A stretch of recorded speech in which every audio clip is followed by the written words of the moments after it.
I'd like to get our meeting started if we can. This is the regular meeting of the Ojai Planning Commission for Wednesday, September 17th. Members of the public wishing to address the Planning Commission on items appearing on the agenda are requested to complete a speaker's card like this and file it with the secretary prior to the start of the meeting. Cards are available in the lobby. Speakers should state their name and address for the record, and please limit your comments to 3 minutes or less. Comments must be directed to the Commission, not the audience. While the Planning Commission is in session, all in attendance are expected to maintain order and decorum and obey the orders of the chair. Could we have roll call, please? Vice Chair Foster, Commissioner Lojowski. Here. Jagiello. Here. Zabilla. Here. Nolan. Here. Chair Merck. Yes. Nicklin. Yeah. Here. Commissioner Nolan, could you lead us in the Pledge of Allegiance? Please rise. I pledge allegiance to the flag of the United States of America and to the republic for which it stands, one nation, under God, indivisible, with liberty and justice for all.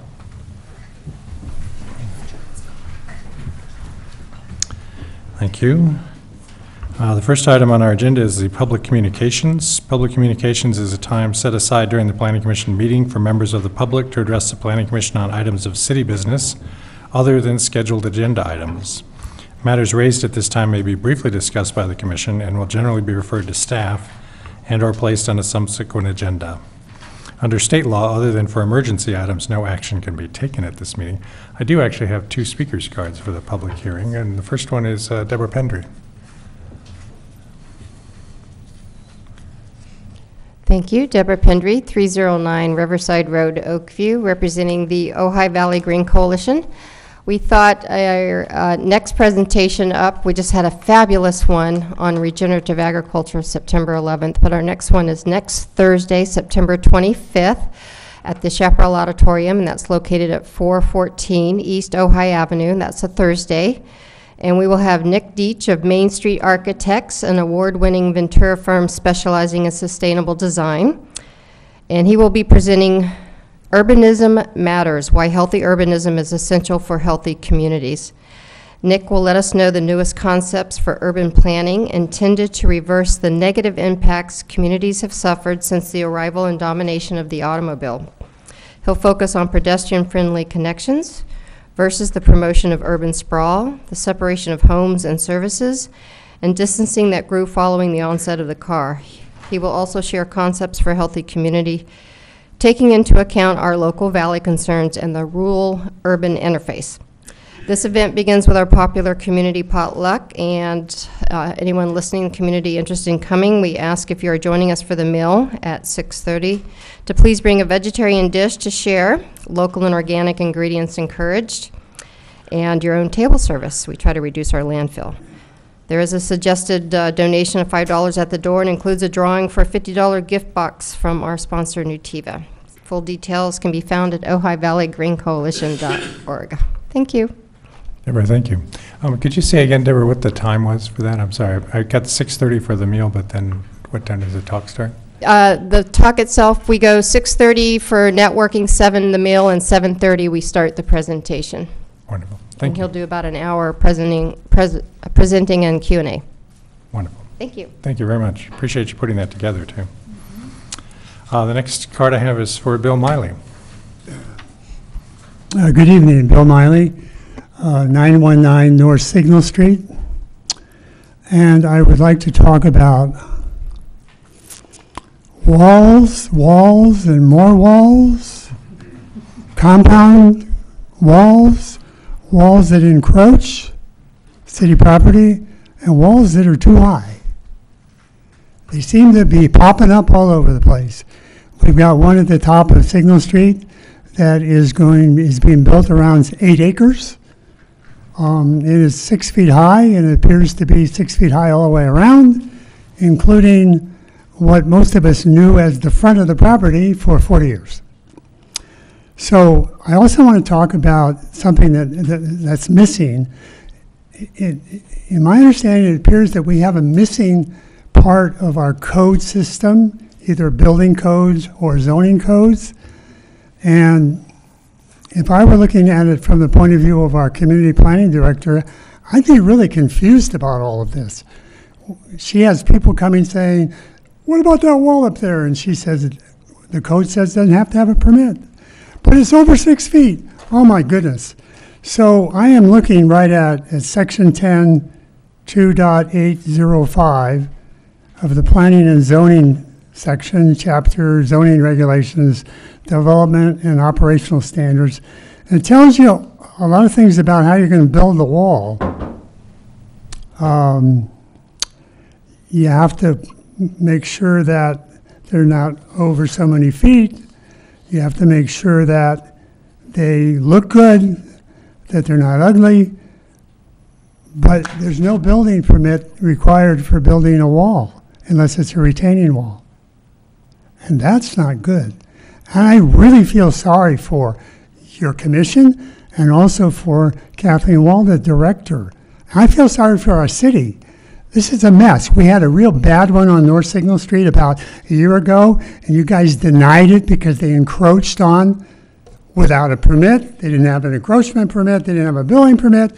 Oh my goodness, it's really for our kids, and they're going to be. So they went to the city council and they did a de novo thing, and the city council said, oh, poor baby. Yeah, you can have it as long as in the future, if we ask you to move it, you will. Oh, yeah. And then they promptly never moved. They never moved in. And now we have this 6-foot wall at the top of Signal Street that has probably 400 feet of 6-foot masonry bricks along the frontage that we think is the frontage, and they claim it isn't. So, but there's no, the thing has been built, and there was no permit. So we have to put a permit in somehow. We need to build a bridge, and we need to build a bridge, which is a permit bridge, so that Kathleen, if she's the gourmet chef for the city of Ojai, to put it all together, and you guys are the consulting groups, you're missing an ingredient, folks, for a good city, and that's a building permit required for walls. Thank you. Thank you, Bill.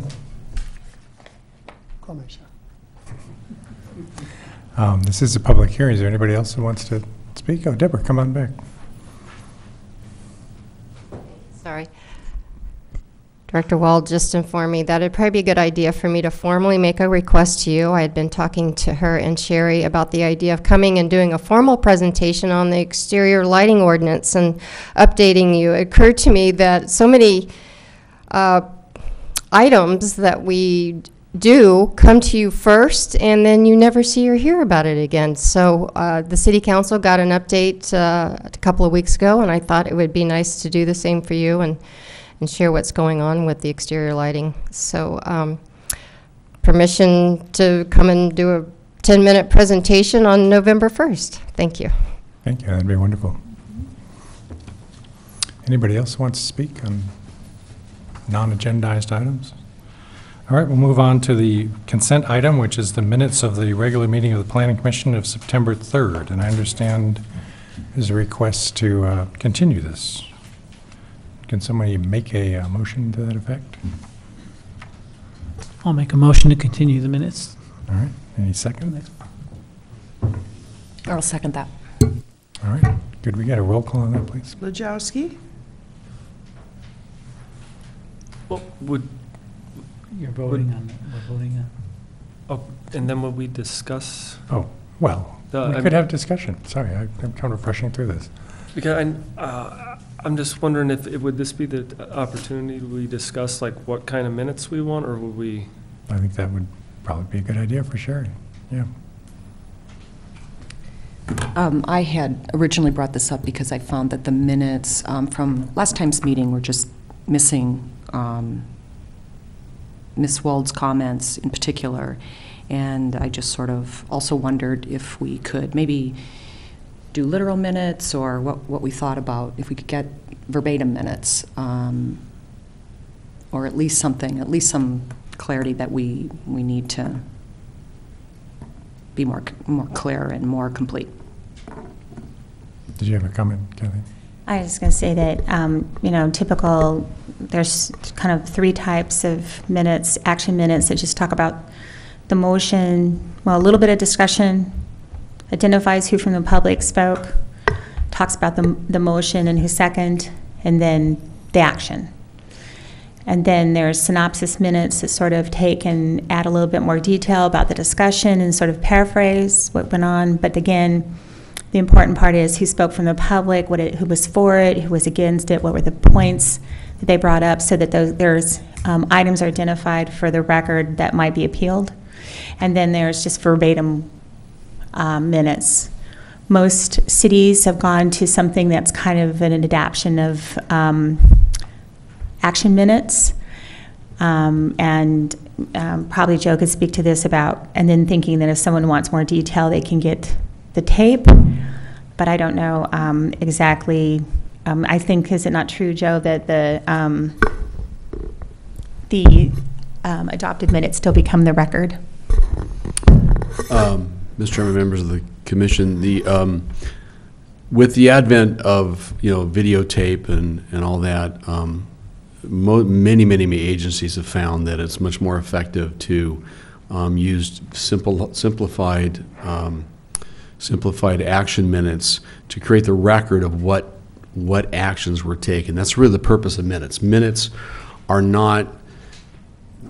The purpose of the minutes is not to document the proceedings of the body.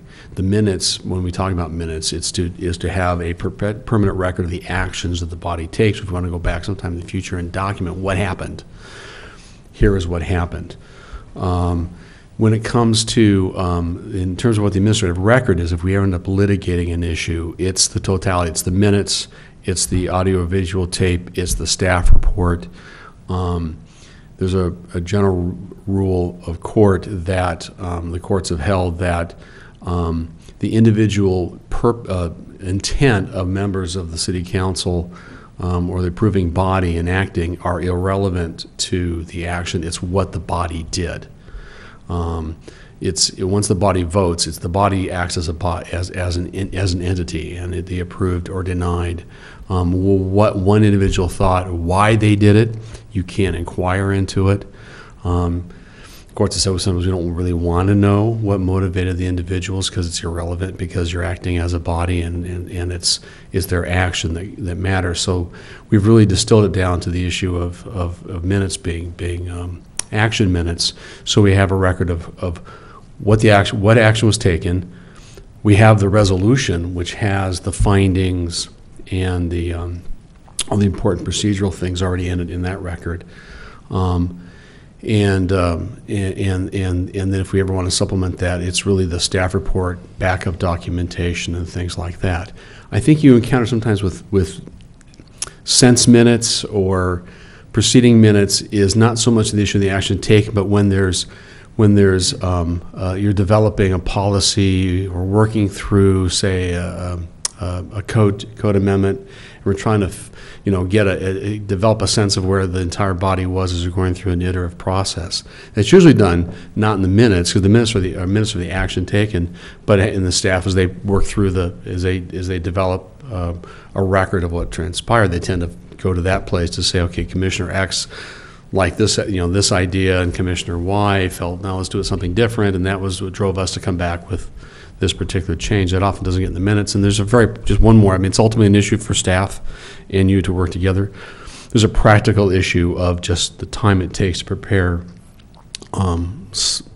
sense minutes or proceeding minutes where you're trying to say, oh, I didn't really say that, or I didn't really mean it that way, or that doesn't say what I intended to say. When you get into that, it's far better to simply maintain the videotape, and you can document what was actually said. And I've been through all my experience, a lot of time where I didn't really mean that, or he didn't take it down properly, or that mischaracterized what I was saying. So you wind up with the verbatim minutes, and there's no reason to prepare verbatim minutes. I mean, it's very, very time consuming for staff to prepare verbatim minutes. You can transcribe the recording of the meeting. And of course, we have a record now we never had before. We have the videotapes, or we don't have videotapes, don't we? We have electronic recordings. of the proceeding. So it's ultimately discretion between the commission and the staff in terms of resources and time. My issue as the attorney is that we have a documented record of what the vote was. And then when we get into findings and that type of stuff, I want that in the resolution, because that's what the court looks at, is when we submit those. The court's not going to look at pages and pages of minutes of what Commissioner X said and Commissioner Y said. Long answer to a relatively straightforward question. Thank you. Well, discussion?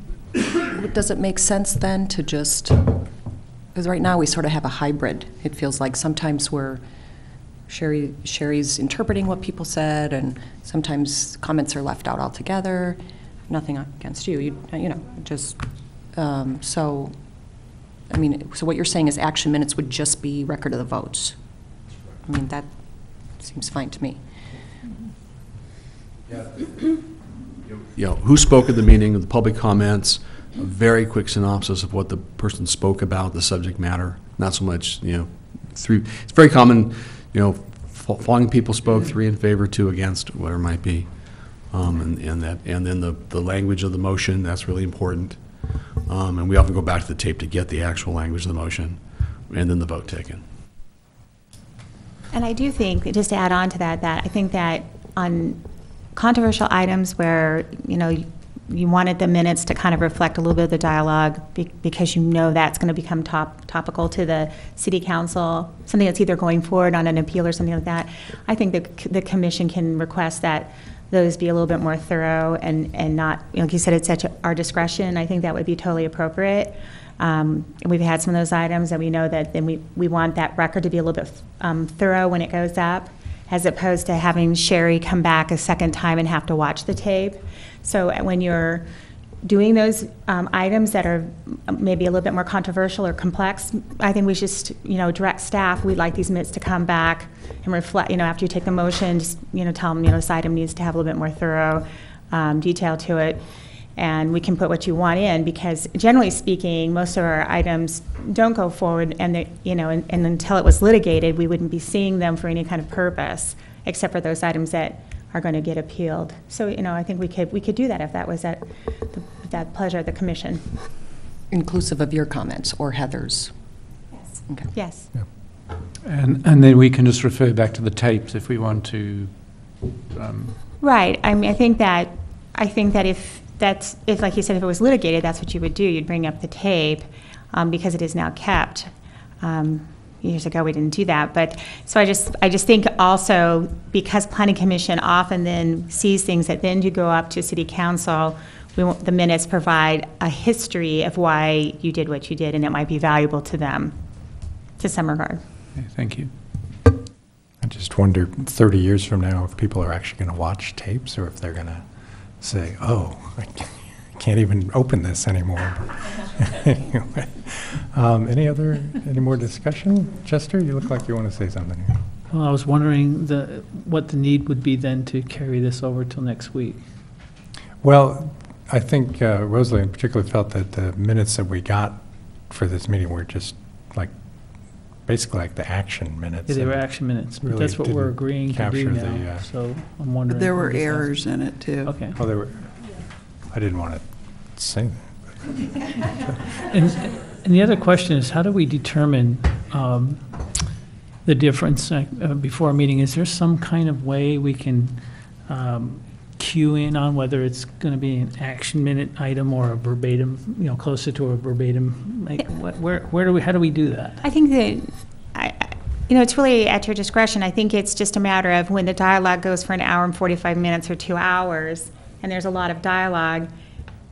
I think there was what I got the impression was that some commissioners felt that there should just be a little bit more that represented the length of discussion that you had, because it was a very lengthy thing. I think that's all I would go by, is by the outcome of the discussion and whether you feel that there's more detail. And you can do exactly what Commissioner Isabella is doing right now, is just direct us to go back and put a little bit more meat on the bones, and that's fine. Okay. I think So you I can think do we're very that. It's flexible okay to on do it that. after the fact, because sometimes we don't know that until after we have the discussion. Okay. Good. Yeah, it seems like we're not going to know until the meeting actually happens and we're in and we go, oh my God, that was really controversial. Sometimes, No, yeah. and you don't need to feel like you need to approve minutes the next meeting. That's often standard practice, but sometimes with really long meetings, staff doesn't have the time to get them complete. Sherry tells me she's always never missed a meeting, which is really admirable because most people or city clerks and planning commission secretaries often do get behind because they do like Mr. Fletcher said, they become labor intensive. So it's fine to just say, put some more meat on the bones and come back next time, and that's perfectly acceptable. They don't need to be adopted the next meeting. The only time that's really important is if we had an item going directly back to back to city council. And you'll know if we're doing that. Yeah, okay. So I guess our motion is to add more information to the minutes. In this particular case, a set of minutes, and we will do that. Okay. Mr. Jowski, you're okay with that? All right. Could we have a roll call vote then, please? Lojowski. Aye. Jagiello. Yes. Isabella. Yes. Nolan. I was absent when the meetings I have to. Abstain. Okay. Merck. Yes. Nicklin. Yes. Okay. I know. It's next on the agenda, as far as I'm concerned. We normally hear from our city council liaison at the end of the meeting, but Commissioner Lara's not feeling well tonight, so we're going to hear from him right now. Well, thank you, Chair and commissioners and staff. And I appreciate you guys putting this forward, and I'm not feeling too well right now. And I apologize for missing the last meeting. Also, I was at the League of California Cities conference, annual conference, and it was interesting there because I participated in a lot of items that had to do with planning, code enforcement, the second units. So it's not an issue that's unique to Ojai. It's also an issue that's all across California. And I think that it's important for us to really look at it. And one of the items that we're going to be talking in this following city council meeting is going through RFP that jumpstarts our neighborhood planning. And I think that in that neighborhood planning, we'll be able to address concerns, issues from the community, and could possibly talk about walls and, like Mr. Miley pointed out earlier in public comment, I think they're important issues that we should look at and evaluate. Also coming up at the city council meeting is, other than neighborhood planning, a consultant is possibility of supporting Flow in their efforts of what they're doing with the rate increase. Also the blower ordinance. We're going to be looking more at the fee schedule that our staff has worked tremendous hours of research, and we're going to be seeing those if we want to adopt them or not, or keep doing more work. And other than that, I think that's more of the crucial items on the agenda for next Tuesday. I don't know if you guys have any questions. I have a question. So has council actually hired a consultant for the neighborhood planning, or you're still in the process of doing that? We're still in the process, and staff recommended Sergeant Town Planning from Ventura. So Okay. I read the staff report. I haven't read really their credential, their qualifications, but it seems like they went through a rigorous interview process. Good. So Thank you. I had a question about the League of California Cities. They used to have a planners conference every year, and they haven't had it for the last, 5 years. Did they give any indication that they might be doing that again? I don't know if they did. I feel like they do have one still. Yeah. And I would refer back to staff and see if they do have, because I know they have special conferences with city managers, city clerks, directors, and so forth. So I wouldn't be surprised if they did, because it always seems like when I go to one of these conferences that planning is a big issue.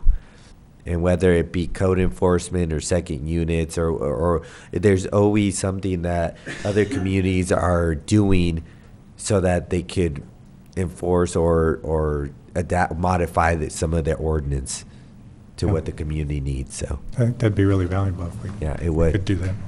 Well, Thank you. thank you. Thank you, guys. Yeah, thank you. Thanks. Appreciate your input. John? Yes, a ma'am. quick- Just a comment. We actually had a discussion about that at our pre-meeting, Really? about. I wasn't there. I know, you were the alternate, but I Right. just wanted to let you know that we were discussing it and how valuable I have found, and I think the rest of us who have attended and those that haven't, the value of Yeah. the experience and the interaction and the information exchange is Yeah, exactly. really good. Yeah. Okay, so I think they just kind of changed the name of it. It's now called the Planning Commissioners Academy. It's in March, first part of March. Okay. And I've already, since we had our dialogue yesterday, I've already talked to the city manager about it. And again, there will be funding for everyone to go if they all want to go.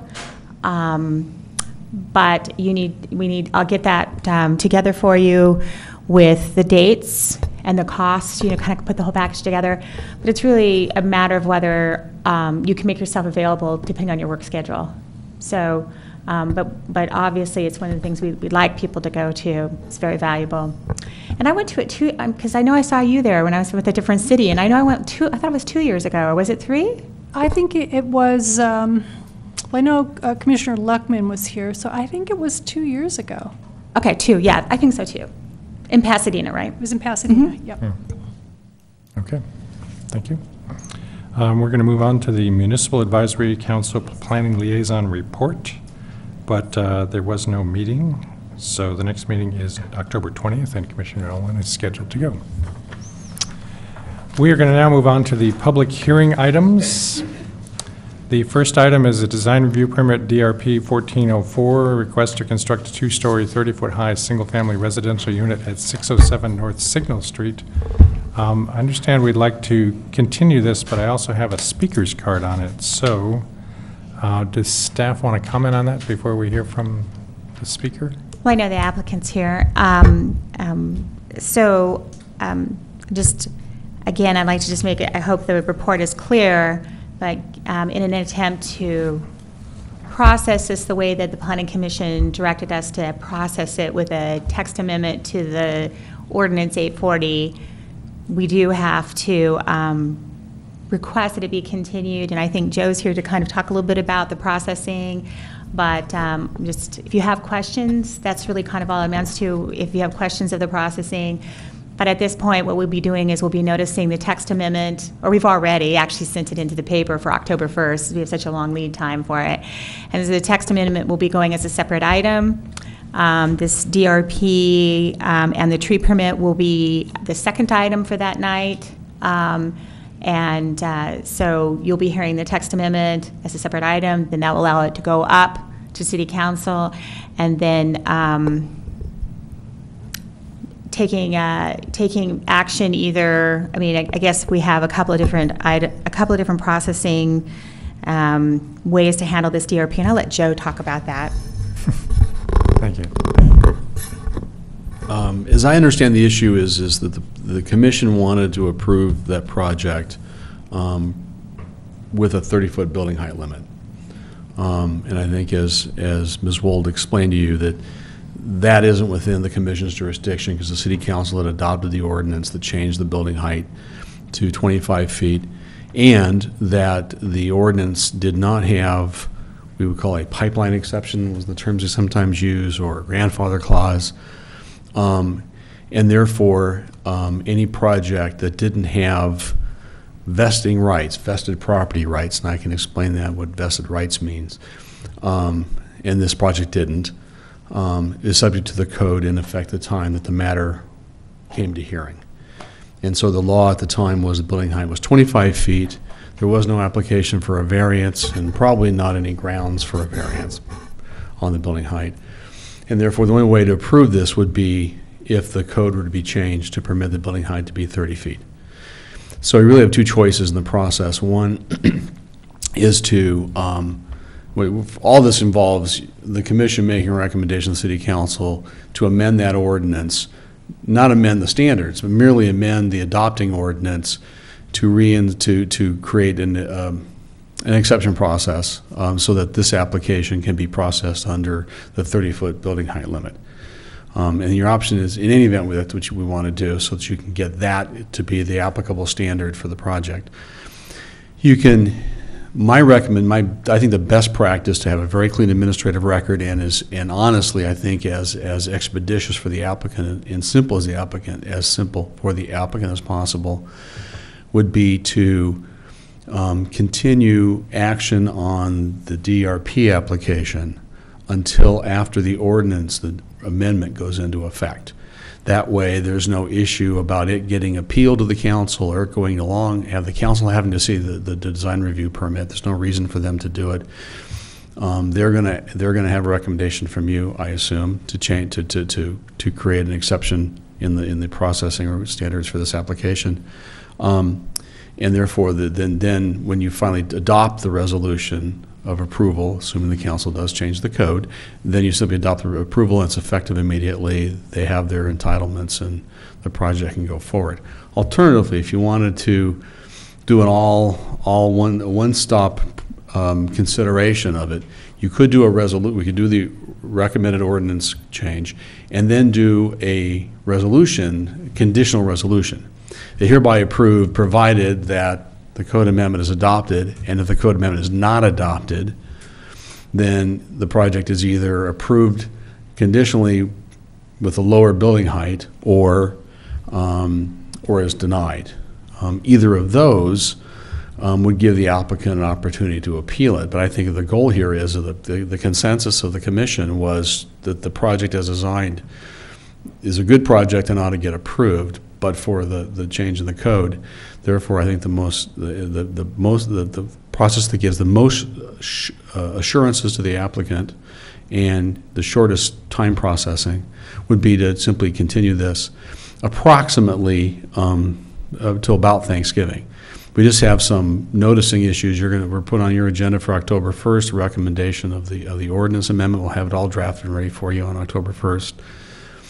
We can't notice the city council hearing until after you voted, and we're getting into like a 24-hour window of getting the notice out, unfortunately. There's a case, Supreme Court acted on a case recently, or about 2-3 years ago now, that said the city council you can't notice the city council hearing until the planning commission has voted, because how could they decide what to do until the planning commission has acted? It is a very bad decision, but it's law, unfortunately.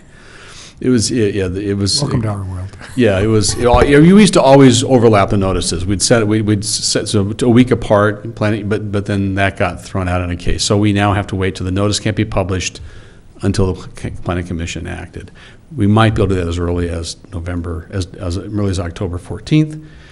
Then it's first reading on the 14th, second reading on the 28th, 30 days to be effective. Thanksgiving, basically, might be 2 weeks later, and that would be the latest. And then be back on your agenda to approve under the revised code. You simply adopt the resolution. You already held your hearing. You already got all your evidence. You don't need to do any further hearings or testimony. You merely now have the code and the proper code rules in effect the time you want to vote on it.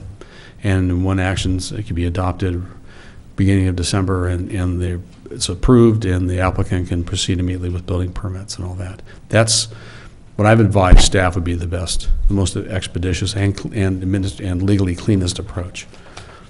So if I understood that correctly, we would recommend to council that they put an exception in the ordinance that would allow us to say a building can be 30 feet if we... No, what Ms. Wold and I are recommending to you is that in the actual ordinance that we adopted, the code change, we had a pipeline exception. We had a delayed effective date for the solar easement standards, but we didn't put one in for the building height change. So we go back and amend that, simply say that that ordinance, the lower standard, shall only apply to projects filed before a hearing something, later, so that this project then is now put back into the pipeline. That would apply specifically to this. Wouldn't apply specifically to this. Theoretically, I think staff's gone through our applications. There's nothing else out there that would be a catastrophic problem if someone else were to apply, because The normal rule is, if you have the most common thing to do is that the code change goes into effect immediately, and anybody who's not vested conforms to the new law. It's not uncommon to have exceptions for projects whose application is already deemed complete and is in the entitlement process. This project the application wasn't even deemed complete at the time that the ordinance went into effect. So this project is even farther back in that pipeline. But it's entirely a discretionary call for you to recommend the council and the council to adopt, to just create a processing exception so that this project, because it was in the design time, is my understanding, they were in a design process for so long that it'd be an unreasonable hardship to redesign it to the 25-foot level. You've already seen it and said it's a project that you strongly recommend approval at the taller height. So not a difficult decision from that standpoint, and this allows us to give you a process which is legally valid, enforceable, and effective. Nobody wants a process that has legal uncertainty to it. It doesn't help the applicant to have something that's potentially subject to challenge. It doesn't get them anywhere either. So that's our recommendation. If you want, I can talk about vesting rights if you want, but then you might fall asleep fairly quickly. Thank you. Did anybody else have comments? Yeah, so the amendment is strictly to change the date, so that way he can get approval for that one particular project. That's correct. So there isn't a way to get an amendment to the ordinance 840 that would give us discretion in the future to have the flexibility to look at these types of situations on a case-by-case basis. I should say that's what we're proposing to get this project to get your action through and adopted. You're absolutely entitled to make other recommendations to the city council to change the code. And if you want to include in your recommendation some additional flexibility or exceptions to the building height rules, it's absolutely within your jurisdiction to recommend that. Okay, thank you. Yeah, good. Other comments? I do have a speaker's card for Jenny Prebor. I'm not sure if I pronounced that right. Sorry. My name's Jenny Prebor. Prebor. Thank you. And I met some of you a week or two ago. My husband's Fred Fisher, and we own the property at 607 Signal that Mr. Fletcher is talking about. It was our understanding that we did submit before the height change was officially in place. It sounds like that maybe is not exactly what happened, and that I'd like to request that that be clarified, because we submitted on May 5th, and it was our understanding that the height change had not officially been changed yet. So that's one thing that I wanted to address. The other thing I wanted to address is that the time frame, which you just spoke very clearly about. Thanksgiving's a long time away. And this project, we've owned this property and we're restoring this property. This was a very, very untended to for 30 to 50 years piece of property that we purchased. We are bringing back to life. We are uncovering the original integrity of the property. And the property originally had several buildings on it, which, had you seen them, would have been condemned. But we took it upon ourselves to tear them down. We saved the very first property that was ever, the first building that was ever built on the property, that we now know is an important building. And we've saved it, we've restored it. My husband and my two children, who you met last week, have been coming here a lot in the last 2 years. I have been in, and still am in, 2 academic programs, so I have not been here as much as they have, but they have spent a lot of time using the property as a single family piece of property.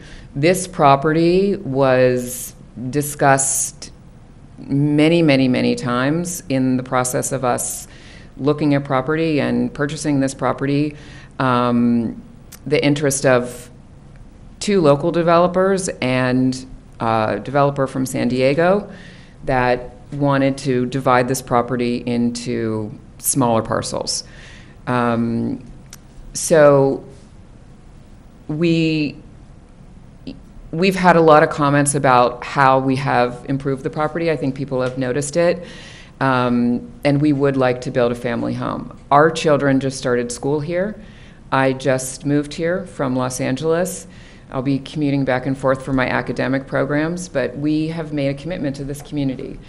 I grew up in a 3,000 person town outside of Pittsburgh and another that was a golfing town called Oakmont, and we had another life, a 3,000 person agricultural town called Conneaut Lake, where my family owns a golf course and runs a farm. My brother lives there now. So Ojai and the integrity of Ojai in this town, in this type of town, is important to me. It's something I'm familiar with, and it's important to me. And we've decided to be here and to raise our children here. So I understand from what Mr. Fletcher said what the process is. What's unclear to me is that whether that is a set time frame. So I'd like that to be clarified. And it's also unclear to me that at the end of this time frame in December, is the project rejected? Can the project then be rejected even though the committee has approved it? And we begin again? I mean, I think that we need some more clarification about what happens in these next 3-4 months, and if we're ending up with beginning a project because we've done the amendment, or there's a chance that we would still be rejected. We also have to purchase the plan check, which seems to be ready, but that's a quite costly thing to purchase. So we don't want to purchase that until we know what exactly we will need to adjust in the plan. So, thank you. Thank you. So if I understand this correctly, our intent is to recommend City Council change the ordinance so that your project would be allowed to, we would say that the ordinance allows anything that was in the pipeline. It doesn't have to necessarily be completely vested, but just had been started, so that would include your property. And then the timeline going forward is a little uncertain because there's a lot of variables involved, but the idea is to get the whole thing wrapped up by Thanksgiving, as near as we can. Is that I believe one of the questions she's asking is that we, as a planning commission, approved the 30-foot height based on the submittal date, and now it's going to go to City Council. So there she's saying, well, what is City Council going to say?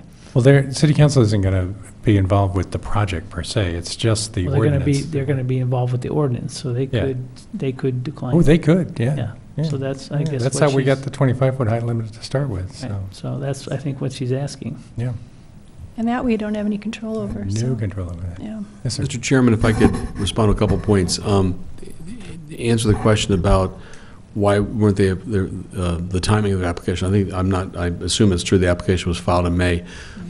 Under the state law, in the absence of a pipeline exception or a grandfather clause, the new code applies unless they had pulled building permits and started substantial work and compliance on those building permits. That's what creates under California law vested property rights. It's old case law. It dates back from the 70s. It's never been changed. There's certain exceptions now. If you're doing a major development, you do a vesting subdivision map. You can vest under the existing rules. You can enter into a development agreement with the city, which will vest your rights under certain rules and procedures. But absent either of those, which wouldn't apply to a single lot development like this, you have to have building permits and have started construction on those in reliance. So they're merely being on file in the absence of an exception doesn't count, and that's just it's been settled law in California for 40 years. In terms of the timing, yes, city council absolutely could choose not to amend the ordinance. And there's nothing that the staff can do or the commission do other than make a clear record of why it's recommended. I think staff is more than prepared to recommend that change. I guess I can speak for Ms. Wold also saying that it's not uncommon. The staff, this is not a commission decision or a council decision, but a staff decision. We could start processing the building permits once the city council has introduced that ordinance. So if there's no question that they support it, assuming it's introduced, it's not uncommon to allow an applicant to file their building permit, go through the plan check process to speed that process up. They can't get a building permit until the ordinance is effective and the entitlements are granted, but we can collapse some of that time. It's a financial and timing risk for the property owner. So you're weighing time versus certainty. Excuse me. But I think Ms. Wold said we're willing to do that to try to shorten that time period up so that maybe once the city council heard the ordinance, they express a willingness to support it by a first reading, start doing the building permit process so that by the time it's adopted and you adopt the resolution of approval, they could be close to issuance of building permits.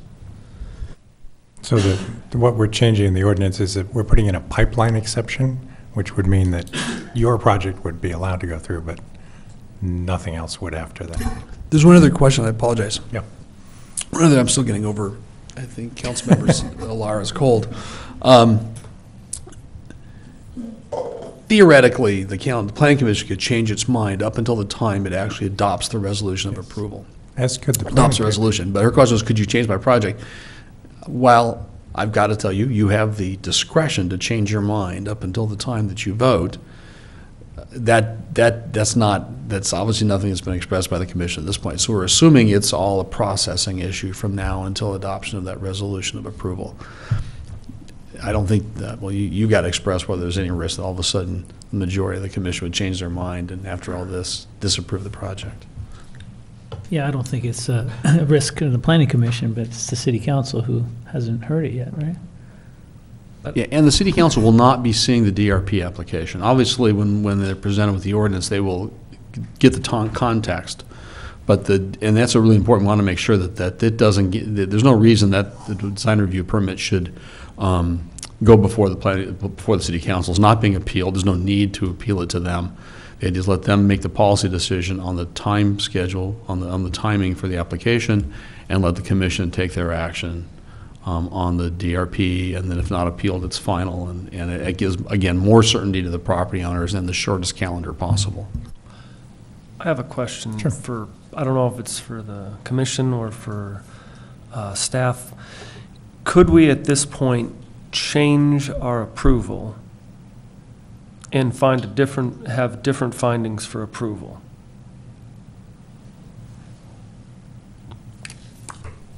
I guess I got to ask what, I mean, on the design review permit? I mean, I think you can change your mind. I don't know, the choices before you regarding the building height were to deny it, which is what I think staff's recommendation was, because it exceeded the building height under the code. Conditionally approve it with modifications to the project to bring its height down. Whether you lower the building pad, collapse the building height, may redesign it in some fashion or other. It's my opinion you cannot approve a project that exceeds the building height. You don't have that jurisdiction to do that under the code. Now, I don't have the ordinance in front of me, but I thought that there is an exception in the code as it was written that you can approve building heights for architectural features.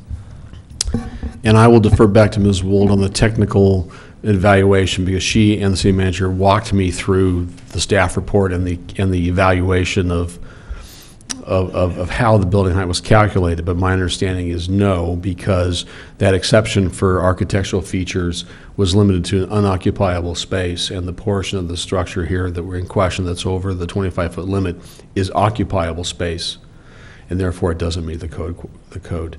We don't have, we didn't, council did not adopt any other waiver processes for unique property sites.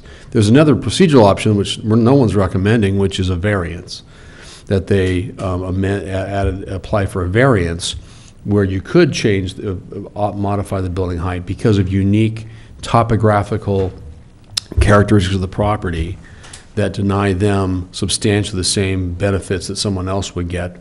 That's where you have a really steep slope lot. You've got geological problems where you can't lower your pad. You can't grade down because you got this huge piece of granite that prevents you from lowering the building, or something that is a physical characteristic of the site that creates a hardship. Not just because I can't build what I want to build, but because someone, in a different site I could do this, but in this site I can't for some reason. That's a variance. Not even beginning to recommend that you consider a variance. I mean, what we've identified is the most expeditious and of all the various options, the most certain process. I assume it was debated extensively at your last meeting that the applicant does not want to redesign the project, whether it means just making the building smaller or changing the grading of the building in such a fashion to change the calculation of building height. So, but in terms of granting a waiver or a modification and just permitted being more than 25 feet as calculated by the code of what is calculated for what's building height calculations, no, you don't have that discretion. But I guess we do have the option to make a recommendation in addition to the date that we're talking to, the pipeline date, to have maybe a definition further defined or maybe more options included in that architectural feature. I think what I'm seeing the limitation is that, typically the projects that come through are craftsman style or they're mission revival. There's a certain type of architecture that we kind of expect in that we do see frequently. And then when you get something that's, as I referred to the first time, out of the box, a project like this, I don't know that it was actually thought about all the different architectural features that could be considered. Now, once again, I think in the code, like you said, it has to be a feature that is not habitable, and this is not exterior to the building, like say a steeple or what have you. So I'm just kind of putting it out there. I guess we could put that in. And it's interesting because when that building height did come to the Planning Commission, I think almost unanimously, don't quote me on that, but I think the majority of us felt that it was very limiting.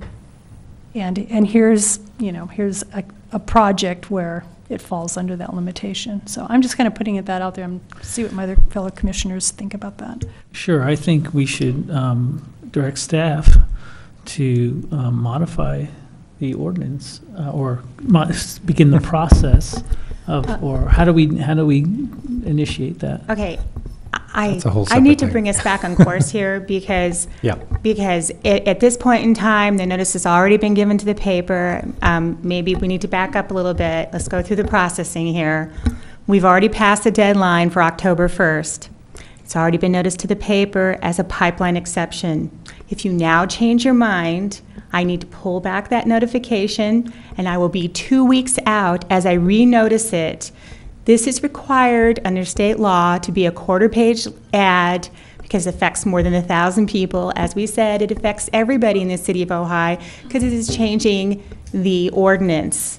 Okay, it's not project-specific. So if you now tell me you want to come back with something different, my notice to the paper is wrong, and you'll put this particular person out again another 2 weeks. I don't think we were talking about, I think we're talking about two different things. I think we're talking about a long-term process. Oh, okay. Yeah, we're not talking about doing this in this case.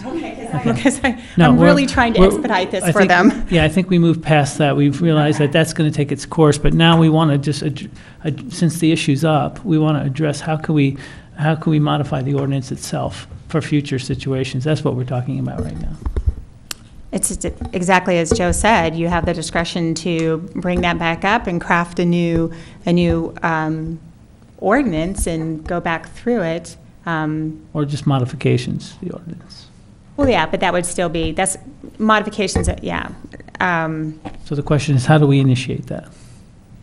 I guess you would place it on one of your future agenda items to have staff work that into their work program. Okay. Can I make that recommendation now? for Yeah, the well, future? I would, For the future? yeah, I would wait until we do future agenda items in Okay. the agenda, because it really isn't specific to this project then. That's why I was confused, because I'm really thinking I was doing well getting this advertisement in yesterday, so, that I would wait to do that as a separate item, because it really has nothing to do with this particular project. Yeah. And just move forward with the continuation. I will like to just say, and maybe Joe and I could talk about this for a second, but talking about timeframes for the Fishers here is that once it goes to City Council and then it comes back for adoption of the findings and the conditions of approval, you still have an appeal period that has to tick off in order for them to actually pull their building permit. So I don't know if maybe, if there's any fine tuning to that. Joe might have some recommendations on that. I'm not really sure. But I have talked to Fred about doing the usual and customary. We've already done plan check for him, which is he signed a waiver saying, it's at his risk. And as she indicated, he hasn't picked those plan check comments up because he needs to pay in order to pick them up, and he wants some assurances that the house is going to go forward. So I have explained to him that usually after the first reading, if it's a positive action the council takes, the second one usually goes on consent calendar, and usually is more procedural. So they would then have a greater sense of comfort that that's moving forward after that first one, which would occur tentatively in the middle of October. And then there might be some things that we could do, such as grading, or maybe, work with him in some kind of, pulling and dividing the permits up to help him facilitate it. That's what I'm saying. But I do want to make sure that we're giving them the full, because even if we were out to November and then you heard their item and adopted their findings in the first week of, first meeting in December, then they're still going to have 10 days. Not to say that anybody's going to appeal it, but it's procedural. So just want to make sure everybody understands. Yep. And so the item we have tonight is just whether or not to continue. Right, and I think the particular decision thing. before you tonight is whether you want to do, as Joe has presented, the options here would be, and Joe and I have talked about this project quite a bit, so the idea would be to develop a list of conditions that said, that the approval doesn't become effective until, I think either way, they're still going to end up with an appeal period.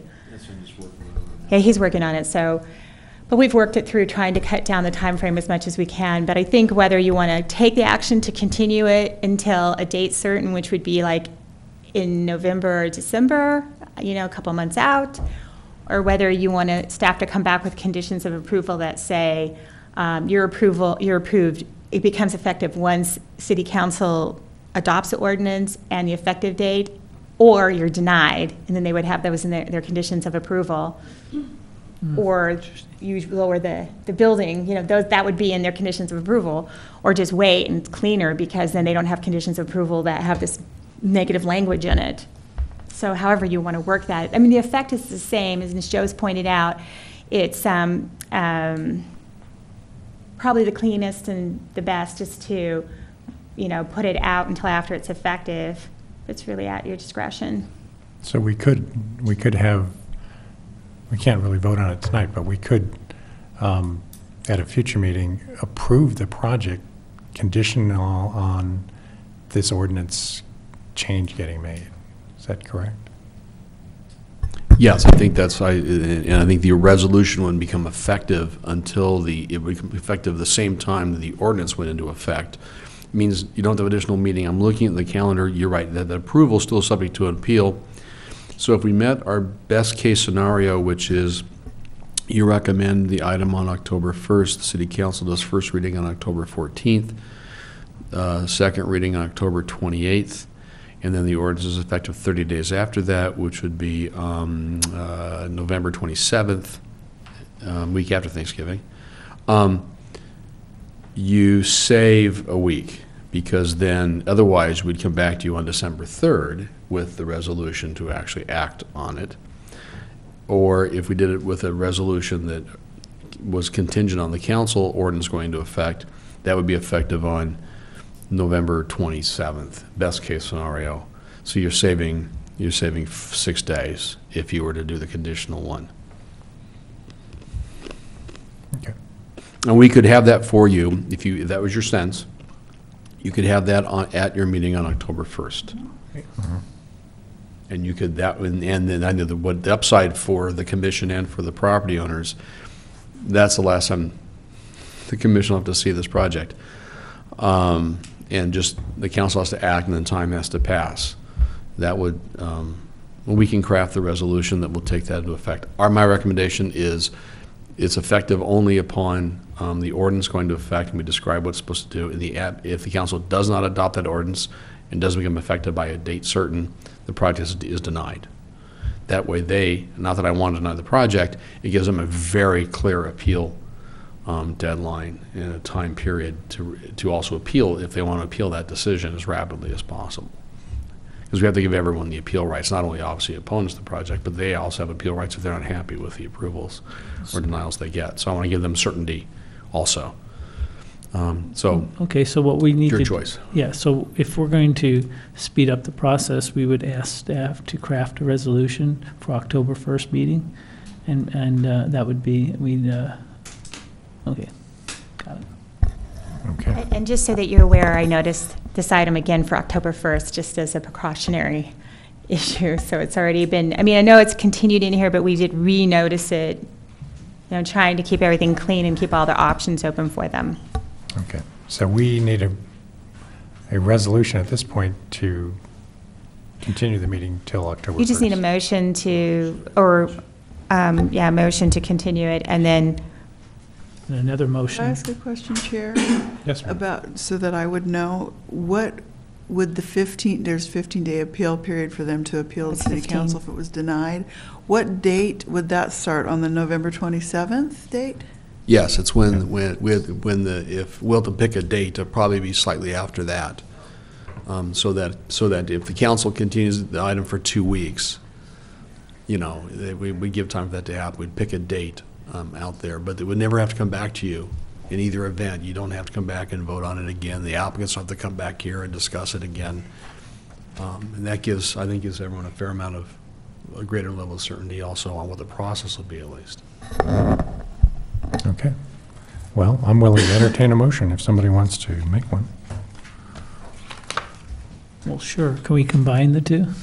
We're going to ask you to, we're going to, I make a motion to move this to the October 1st agenda items, and also to staff to craft a resolution so that we don't have to visit this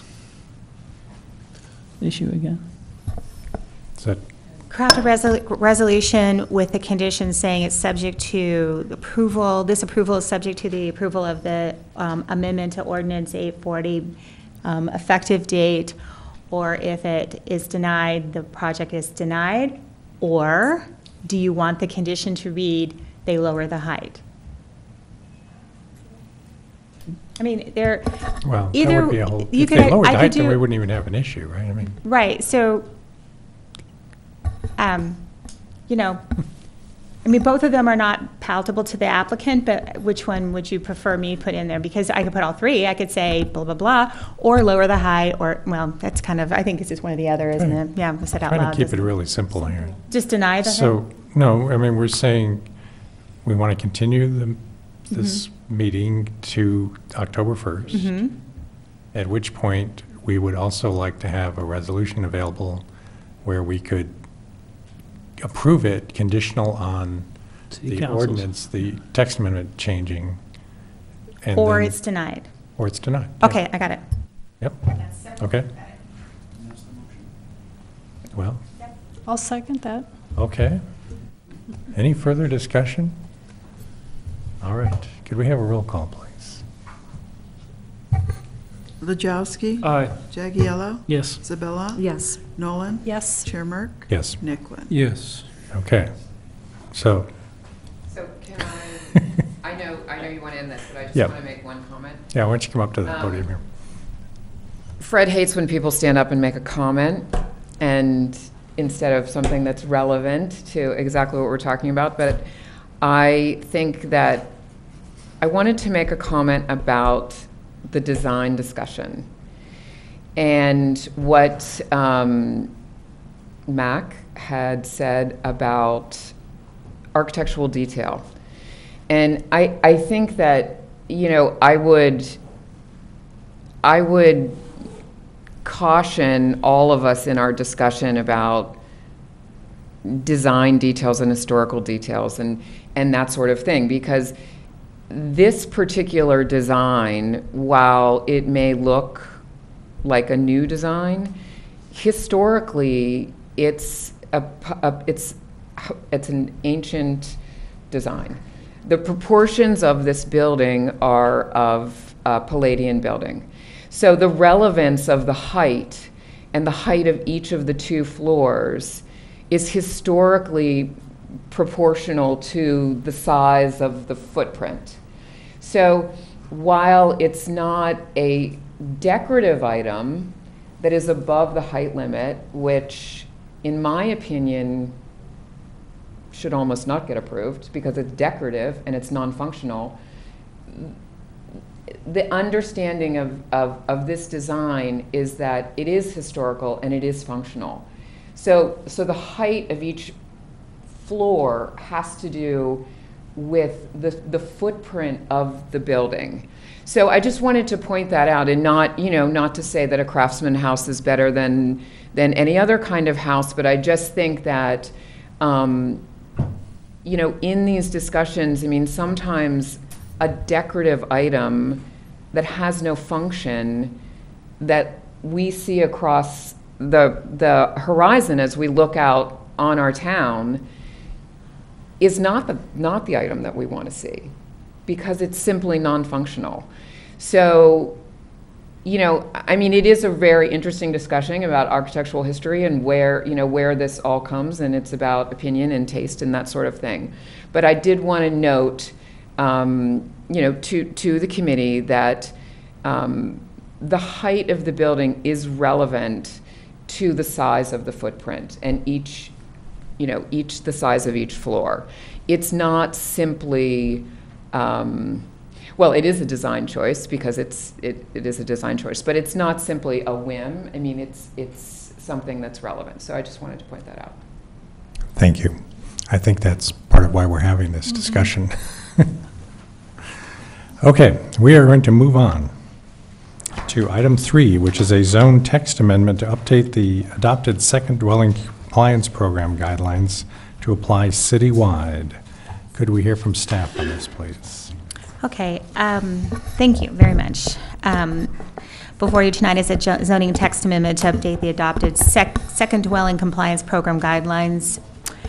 And I think that we all know this has been a discussion item for a while now with the city of Ojai, and probably most of 2014 off and on. So given the fact that we have a few new commissioners, I'm hoping that we can get through and maybe bring everybody up to speed regarding what we're doing here with the compliance program. What I've provided for you in your materials, along with just kind of a brief staff report, just kind of giving some history, is that you should have, I believe, 2 sets or 3 sets of compliance documents. You should have a version that was the current version, then a version that was blue-lined, given Planning Commission and Building Appeals Board comments, and then that draft was reviewed by the city attorney. And so item C is that kind of your suggested in the Building Appeals Board's suggestions as edited by the city attorney, what he felt was legal to put in. And also in item D, we have a list of what was sort of the comments and bullet points from that joint meeting that was held at one point in time back in early 2014. And with that, I just want to, so the idea is to give you a little bit of history behind where the compliance program is and why the changes are being proposed. and then how they were vetted through the city attorney. Then I'll also just kind of start the dialogue again and come up with something that we can move forward to city council, because that's what we're tasked with doing ultimately with these changes. So I would like to add that we went last night to the Building Appeals Board, and they looked at the same issues, and as well as they also addressed just the second dwelling unit in zoning ordinance regulations in and of themselves. But they did do this also, and they came up with some changes, and I have been tasked by them to come back with the attachments A, B, and C, I think, as they were provided for as in the attachment B version. And I'm sorry you black and white. Yesterday we had color copies. It's a little bit easy. It was a little bit, we had a black, a blue, and a red, so I apologize. So Appendix A is the garage conversion guidelines, or Appendix B, I'm on the page 8 and in attachment B. Appendix B would be the checklist minimum conditions, and Appendix C were the guidelines minimum setbacks. So I think that this is kind of slowed down a little bit because we've had, different schedules between Chairman Burke and Mr. Rywick and myself, and meeting together and kind of hammering this out. But I am going to try to get some draft of those 3 appendix to the Building Appeals Board. They've scheduled their next meeting for October 29th, and I can do that the same for you folks. Obviously, you're a much more formal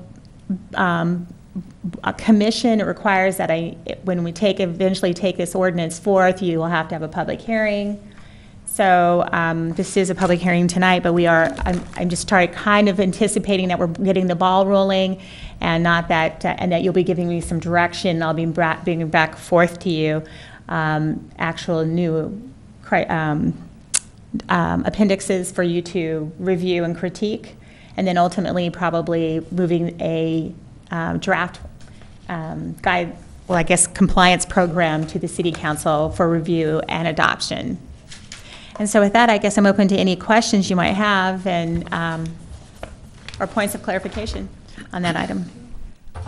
So basically the Appendix A, B, and C, you are going to be taking recommendations from the Appeals Board and from the Planning Commission and compiling those, and then you'll be coming back with those guidelines and the checklist? Right. The Appeals Board formed an ad hoc committee to work with myself, as we know about the Brown Act and standing committees. So they formed an ad hoc committee. Okay. We are really interested in moving this forward because it's been most of this year trying to get it to this point. So we do want to,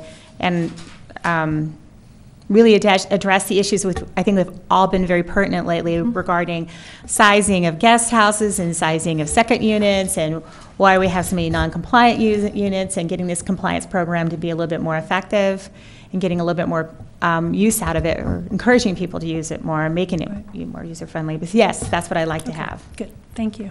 And this will include garage conversions too? Mm-hmm. Right. That is the way that this is going to be requesting that prohibition be removed, as it once was, where it didn't include garage conversions, but having a checklist under what parameters that we could accommodate garage conversions. Okay. There's so many different moving parts to this. Does the Building Appeals Board have a method by which they are taking it in chunks and discussing it? Because this is a lot to...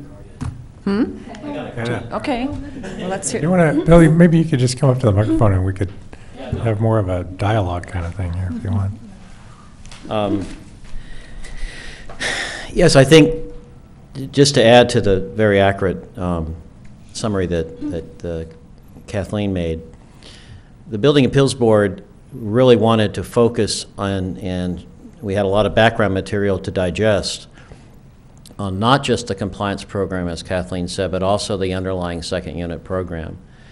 And one of the reasons is to address the moving parts matter, because the way the code has evolved, there's a lot of disparate elements in it, contradictions in it.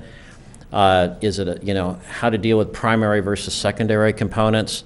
And there was a real sense that we needed to hopefully work with the Planning Commission to really rationalize this whole body of ordinance to make sense.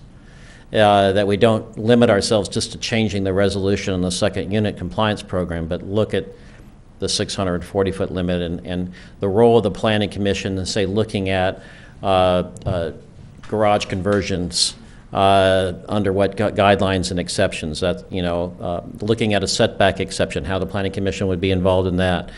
And so that's why we put together an ad hoc group to try to focus on, in a way that's workable. It's going to be a lot of work to try to rationalize across the whole entire body of the ordinance and to try to reduce the moving parts a little bit to make something that's more clear and more workable. And that leads me to a question from Ms. Wald. Is it possible to have an ad hoc group which would include a member of the Planning Commission and a member of the Building Appeals Board to work together on something like this? Chair Merck, should I go ahead and answer that for him? Yes, for please. You? My understanding is that when they're from two different groups that they need to be noticed, but I believe we've met before, so I'll make sure, I'll check. I mean, I'm sorry Joe needs to leave, he has a flight early in the morning, but I'll make sure. I think that and I'm only talking about one each, kind of the way that Mr. Merck and I met with you. Are you talking about one each? Yes, one each, not two each, one each. Okay. And I'm just, in order to get around the Brown Act issue, to have to not get into all the noticing matters, we're not trying to avoid any scrutiny here, we're just trying to get this done. But if we could have, I'm raising the issue of if the Planning Commission so felt it was appropriate, maybe we have one person from BAB and one person from Planning Commission work together on trying to come up with something. I don't have time. So we're going to have, Dale Hansen is our designee so far on the Building Appeals Board. I'll look into it and I'll bring it back. I'll answer the And questions I would just for you. suggest if that's possible, that's a way of moving forward on this to come up with something that makes sense. Because I think that listening to the tape of the Planning Commission meeting discussing this last time, and I think in going through the Building Appeals Board meeting last night, I think there's a pretty strong consensus and a pretty strong conveyance of common sense that we want staff and a working group to develop on this matter for the entire ordinance, not just the second unit compliance program. And it just seems like if we could get a couple of people working together, we might be able to move this thing along pretty well, pretty fast. So that's one suggestion I want to make if the Planning Commission would consider it. And the other thing I want to mention is that on the issue of on the red line matter, okay? On the red line, the Planning Commission did take issue, and this is something that I think the ad hoc group could look into if that is okay. Couple of things. We felt like it very important that when we're talking about the changes that the city attorney made relative to the Uniform Housing Code on page 2 of 7 of attachment C, and on the application of section 10-2.1709 of the municipal code on page 4 of 7 in the red line, that there needed clarification that the code should only be applied that, according to best information, was in place at the time that unit was constructed. And I think we had a discussion with Kathleen Wald on this. We felt like that was very important because none of us, I don't think, want current energy efficiency standards applied to something that a non-conforming compliance permit from something that was built 30 or 40 years ago. And we want to make sure there's no back door on that, and that's one of the things that we emphasized to a fair amount with the Community Development Director. We might make sure there's no backdooring of that going on with the recommendations of the city attorney, changes to the blue line recommendations. And then the other thing, that also applies to the new construction requirements to make sure that we don't require more than what's appropriate. And then and that was really it, except for we also had a discussion of the deed restriction matter and felt like if you understand the intent, but maybe there could be circumstances where some flexibility would be appropriate, particularly for elderly people that are looking at moving into, say, an assisted care place that wanted to allow family members to rent so they wouldn't have to sell it to be in conformance with the deed restrictions. We understood the intent and talked about with staff about some possible flexibilities in that regard. So I just wanted to add a little bit and just ask if the Planning Commission to please expand the scope to include the underlying second unit ordinance and not just the compliance program in terms of rationalizing the whole thing, and maybe get a group of 2 together, 1 from each group, if possible. Thank you. Bill, thank you. Thanks for all your work on this, too. So if you'd like, I can give you a few more details. I mean, since you said it seems like there's a lot of moving parts. One other thing on the compliance program is what we talked about last night is the idea of making sure there's a clear path for an applicant. Right now, as Mr. Wyrick said, on attachment C407, talk about modified zoning regulations, and under the modified zoning regulations, there are, in the current ordinance as it reads right now, it talks about building code and meeting the uniform building code. And we'd really like to separate that out and have the compliance permit have a path for the zoning ordinance part of it, the ministerial zoning conformance. So you say check, check, check. And if they didn't agree with the decision from the director on that, they would be appealable to you. But that then the building portion of it, how you actually structure, how the building appeals feels very passionate about being able to have someone date stamp the time that the unit was constructed through construction methodologies, dimension lumber, that type of thing, that then that be in the purview of the building official and appealable to the building appeals board. So right now they're kind of commingled, and we think it'd be better and clear, sort of like how we did the other day with Mr. Shimsheri, where it was like, well, you have HPC and you have Planning Commission, and he doesn't know, well, do I go here first or do I go there first? And it's very confusing to an applicant. That the permit should be very clear on what the zoning regulations are and what the building regulations are.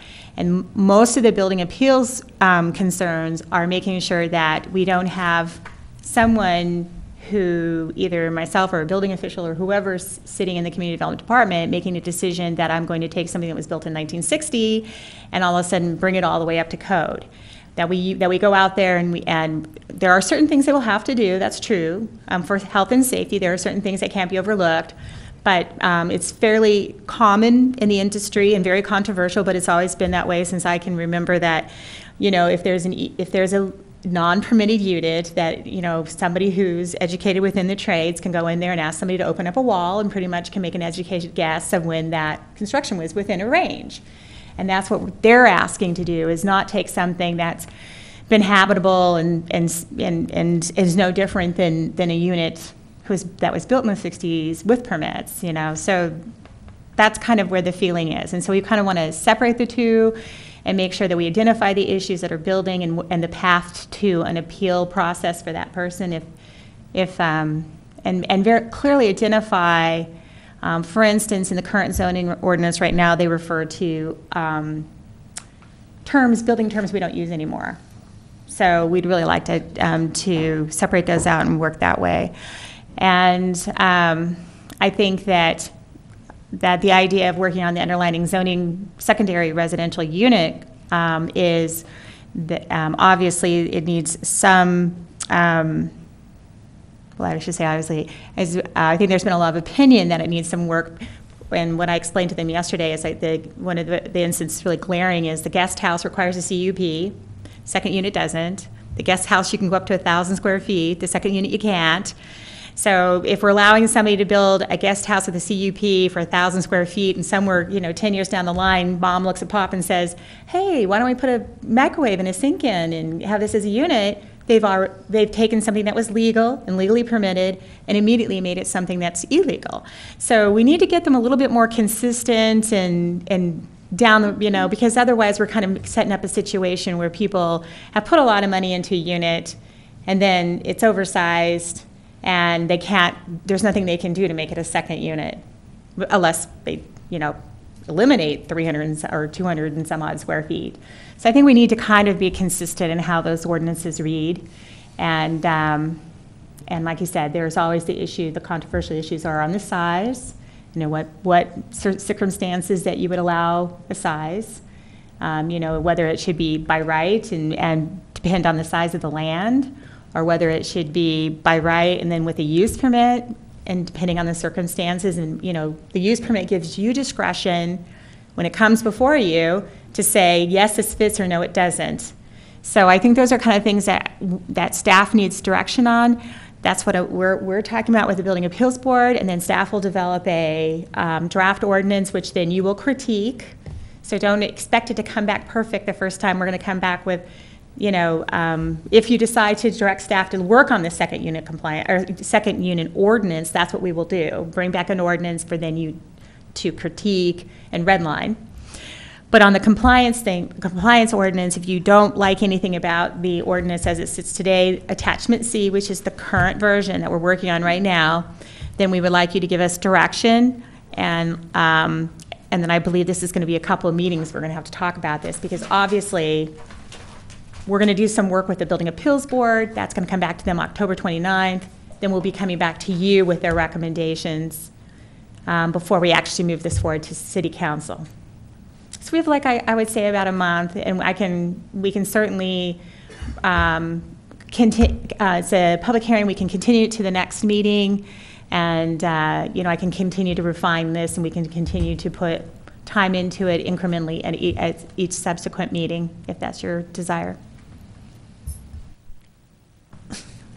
I like the idea of separating the zoning and the building code things. That makes a lot of sense from our point of view, because then we would just deal with zoning issues if they came up. I like that. I think that's a wonderful idea. Maybe that's how it needs to really be, Building Appeals Board looking at the issues that are really dear to them, which is the whole building issues, and you looking at the zoning issues, and then compiling them together with this ad hoc group that Mr. Wyrick suggested. That way you'd have this Part A and Part B come together. It totally makes sense. Where is the concern that the third draft here has been perhaps constraining people to current building standards rather than? If you, if it's okay for me to proceed? Sure. If the, you'll notice on the blue line, attachment B. Colors. Okay. I inadvertently copied it in black and Oh, white for excuse me. them, so I tell them will what attachment stop it referring to is. colors then. Yeah, attachment numbers. Attachment B more reflects the joint workshop that was done. And you'll notice under property standards, it says eligible dwellings must conform to the minimal tenantable conditions as listed in State Civil Code 194.1. Mm-hmm. That was an attempt to address the issue of applying contemporary, especially Title 24 energy efficiency standards to older construction, which makes the program basically not viable. The city attorney felt that he had to change that blue line, and me further say that language that came in attachment B came out of a model that was provided by a couple of other cities, Sierra Madre in particular. And I think it's a controversial issue, whether it's legal or not.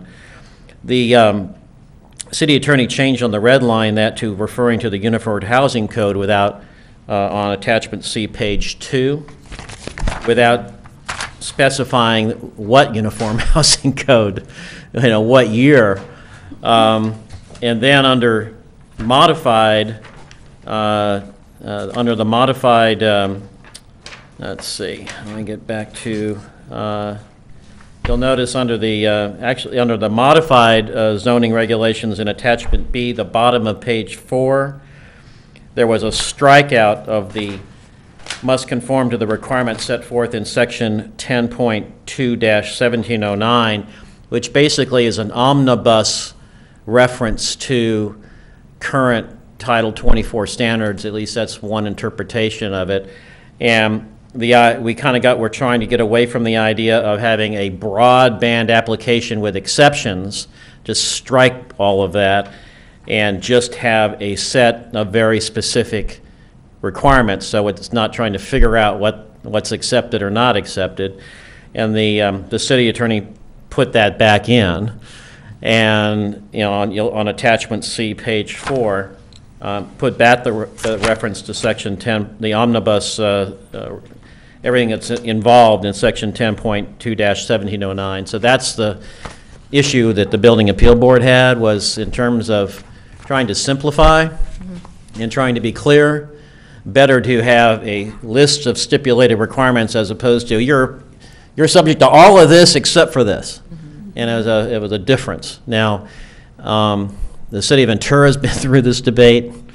I think to me, the center of gravity of the educated people I've heard that are on the educated people on this issue that I've heard debate it is that you don't have to apply current energy efficiency standards to older structures for non-conforming permits. It's somewhat controversial, but that's what I'm hearing from people that seem to know what they're talking about to me. And I think that's the preference of the Building Appeal Board. Okay, thank you. Okay. Thank you, Bill. I hope I answered your question. Yes, you did. Yeah.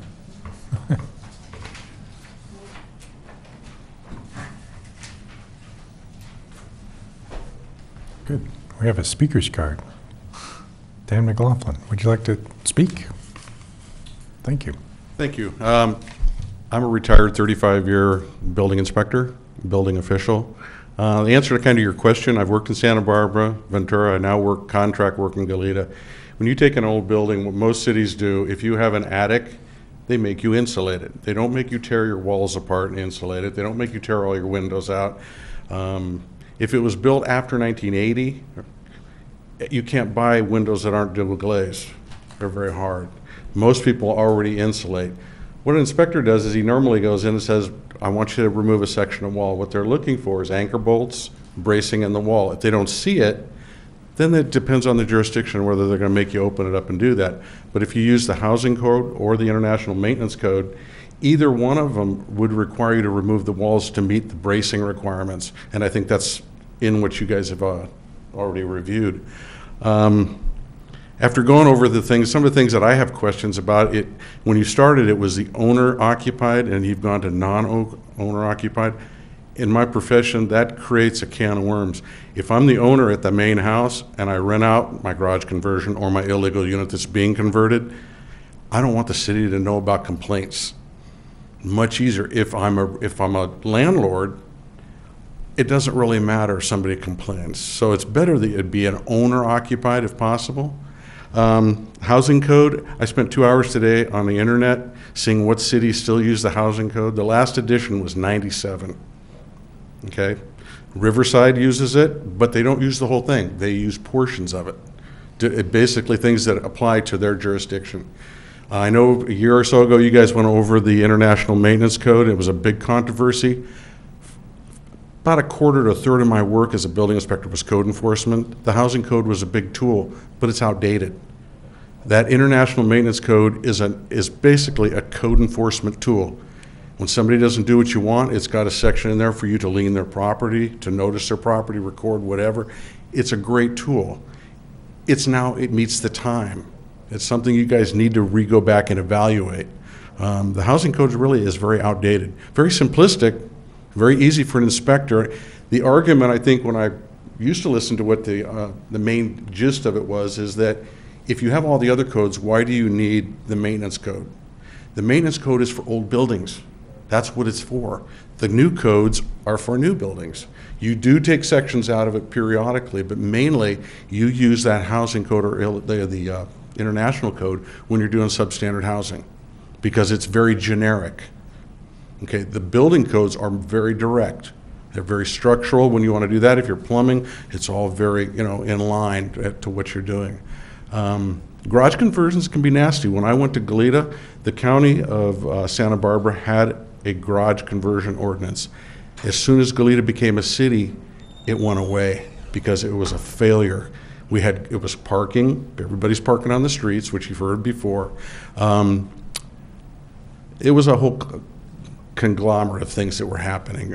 Heating equipment that shouldn't have been in rooms for sleeping, no egress windows. So it was basically, it was a doomed thing. It doesn't mean it has to be. It can be done right. It just depends if you address all the issues, which it sounds like you guys have already started to do that. Parking was the big one. The way they handled it was you had to park on site. So that meant your driveway became your parking. You weren't allowed to park in the front yard setback. So now you've got 4 cars, you've got to figure where you're going to put all 4 of those cars. A lot of them still ended up on the street. We're today, now our council and Goleta basically has basically set it aside because they're adopting a new zoning ordinance, and they'll either start it all over again or they'll basically outlaw them. So we've got probably 50 to 60 illegally converted garages that we're putting on hold, which scares me because I've seen 2 children die from carbon monoxide poisoning in my 35 years. So I'm a big nut on heating and air conditioning and in water heaters in small units. So I mean, you guys have done a lot of work. It's not an easy question. Secondary units, you know, the age of something, good luck. Like I said, I've been in construction a long time. I can't open up a wall and tell the age. So basically, you use the housing code or you use the maintenance code to tell how people are going to fix that building up. Because I don't know of anybody that can go into a building and tell the age of it. I have a house built in 1922. It's redwood. The only reason I know that is because I found a newspaper on the wall. So it's very difficult. So basically, as long as you use one of those 2 codes, whichever one you choose to use, that's what you base your reports and your findings on. Okay? Thank you. Great. Thank you very much. Appreciate your input. So what do you need from us? Well, it sounds like I'll make a recommendation. Sounds like from just the conversation, Mr. Wyrick and his folks have a really good handle and have a very passionate about the codes and the building codes and probably I think the idea would be for you to deliberate and decide whether or not we're just going to separate it out and you leave them that portion of the compliance where they talk about sprinklers and building and all that, and you just focus on the zoning. I think if the Planning Commission does that, we get some productivity done or some progress done for this month. There is a 5th Wednesday night in October. That's when we've scheduled their meeting tentatively. Maybe we should ask Wyrick of whether at that point in time you might want to come for an hour early or something, or have a joint meeting at that point, because that actually does afford you that 5th Wednesday. And that way if we could get through this compliance ordinance with the zoning portion of it, you could present that to them at that joint meeting and have half of it done. Does this sound reasonable? I think that's what I'm hearing. I'm only trying to distill what I think I've heard. Then that way it's not overwhelming for either body. You can do the zoning, they'll do the building part of it, then you meet together, put the 2 pieces together. That's what I would recommend. So there would be one ordinance when we got done? Well, there's just one program, yeah. This is, right, and you would have to come back to you because you're the decision-making body that will then recommend it to the city council, yes. And it will be in a public hearing. So after that Wednesday, if that's what you decide to do, then in November, you'd have a public hearing, take action on it, make a recommendation to city council, then it would go up to city council for adoption. And you know, the most important part of the compliance program is, you know, the deadlines, the program availability still, you know, putting, I think putting just a little bit more transparency and certainty into it for people who, we do have the ombudsman program, so there is, you know, that they are protected from the city having to identify themselves in the city going out and abating them. But I still think the program is just not clear enough that they can actually get through it and get a legitimized unit. And I will say that staff has been working with the sanitation district, and I think that they have a handout they gave us, and we talked about this last night, and when you have to hook up and pay that extra fee that is so daunting to people, and it's when you I think we should make that as part of the packet so that you understand. Most people are under the false impression that if they take out a kitchen, which is true, they might not have to pay that fee, but it's their language is very liberal, and it talks about having a refrigerator, a food prep, either heating or cooking, not just cooking, but heating, which means it's a microwave, and a sink. And if you got those three things, you're hooking up. So I think we need to understand that that's a big cost to the public. We want to make sure that if they're having to pay that cost, then eventually they can end up with a legitimized unit, so it brings value to their property, because they don't care whether it's legitimized or not. You're paying that fee regardless. So I think that there's some issues still out there with that, and we need to bring forward. But Mr. Wyrick. May I just amplify that? Jump in there. One of the things I think is a responsibility of our two bodies is to get this program working so that when the sanitary district starts doing their surveys of unpermitted laterals and people are looking at, having to pay this fee, whether or not they can get their non-conforming permit or not, that we at least do everything we can to try to get this program up and running where they're not in fact faced with having to pay a big fee and still not have a path towards getting a non-conforming permit. That would be the worst of all worlds.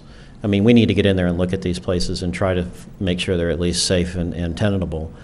And I think that's kind of like a real obligation that we have to move this along, because right now, frankly, if you look at the numbers, the program's not working. What are we at, 5? Five The what? program is not working right now. 5 units that have been legitimized. Many of the people, the ombudsman comes and gives a report every once in a while to the Building Appeals Board, and the last, we switched ombudsman when Mr. Basacha resigned. He said, the last 2 he worked with were just extremely time-consuming, because just working, we don't know what they go through, because there's a confidentiality with that. But I think just that in of itself just says how complicated it is to actually help somebody and assist somebody through the program. So you're right, we're not getting people lining up. And again, there's a across-the-board prohibition for garage conversions right now, so no one's even attempting to do those. Okay.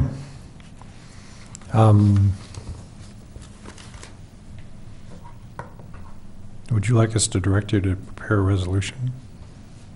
I would like you to direct me to come back with the compliance program broken down into a zoning compliance permit and a building permit, so the processes are distinct, and the administrative process, whether you apply, and if I deny you, comes before you. If the building official denies the building permit, it goes before the Building Appeals Board. And then after you've made that motion, I would like to know, again, under future agenda items, whether or not you want me to bring back the guest house and the second unit ordinance while it's fresh in your mind and you know all the issues, and we've had the issue with the Fisher House, what direction rather than going 4 months down the road and then letting it languish. Okay? Yep, got it. All right. Do we want to, I don't know, we don't need to vote on anything, do we? Or do we? I think you just need to continue the item. Yeah. Request that it be continued, and I would recommend that you direct staff to come back with again a different version. I think we need to name these somehow, and I apologize. I'll make sure that what we try to do is put track changes in so you can see them and have them in color, so that a version 2 of the 2014 draft, separating out the 2 processes, and then having that a working draft for you. Okay. Can we add something to that? You can add whatever you like. Well, can we add maybe a cheat sheet from the Building Appeals Board, some sort of summary of their findings so far with regard to zoning, so that we're not reinventing the wheel? Oh, certainly. Sherry will get them. You'll listen to the tape, and she'll try to make them as verbatim as she can. It wasn't too long, was it, last night? I don't think so. How long? 2 hours? Only 2+ hours. would it be tractable to make that where Sherry kind of does a report, a draft to me as the chair, and I kind of say, yeah, that looks pretty good, like a chair's report? We'll just make to sure, get it they'll right be to you? draft, Yeah. yeah.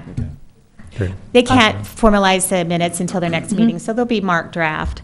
But yes, we can do that and bring them forward to you. So we would like you to continue this to October 1st and just keep the momentum going, and then we'll add that information to you. And anything else that you'd like to have, if what I provided for when we start to talk about the second unit, the second unit ordinance, not the compliance program, but the ordinance, I gave the Building Appeals Board the 1988 ordinance, the 2003, so they could see the history. Sometimes I like to do that. Sometimes it's confusing to people, but I want everyone to understand how we got to the point where we are now and what the thought process was as it's evolved through time. So I can provide that. And I can give all that information to you before the meetings. I can just give that to you.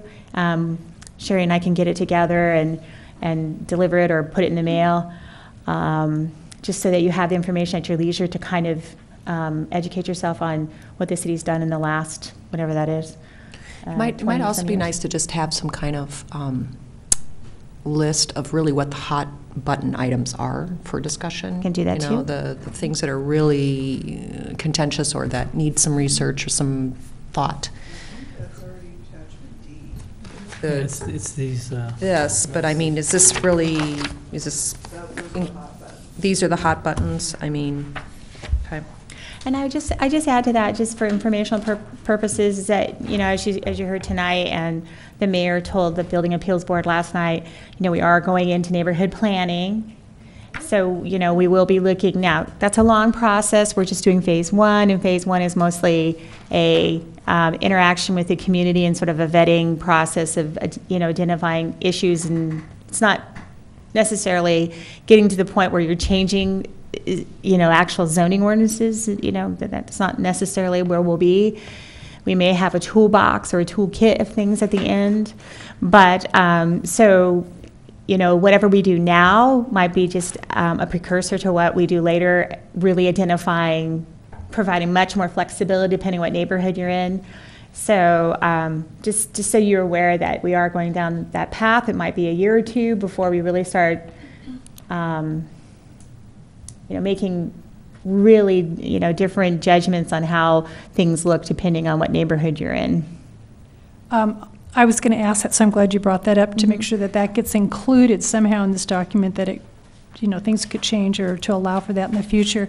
And then the other thing is, so Appendix A, B, and C, would that be included in what we're speaking about tonight, or the?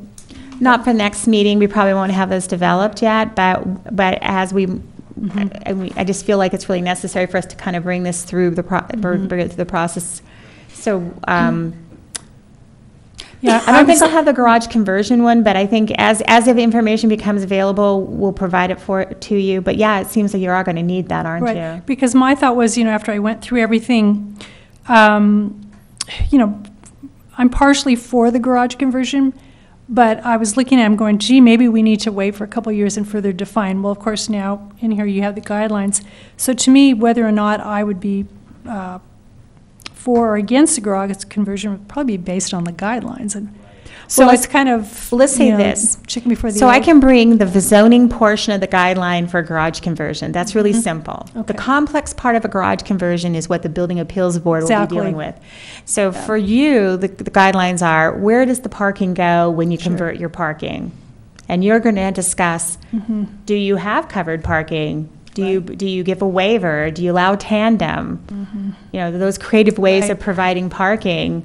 And when is it? You know, I mean, obviously, we've talked about this yesterday, or I don't know, discussed a lot of, I think maybe this is when we were talking about neighborhood planning, but we discussed a lot that there are some really small lots and small homes in Ojai where when a couple outgrows their house, that's when the garage conversion happens, sometimes not even as originally as a second unit, but sometimes just because just providing, just the idea of how do you provide parking in some of these lots that are really small and the house is maybe 1,000 or 1,100 square feet. We get this kind of problem all the time in the planning department.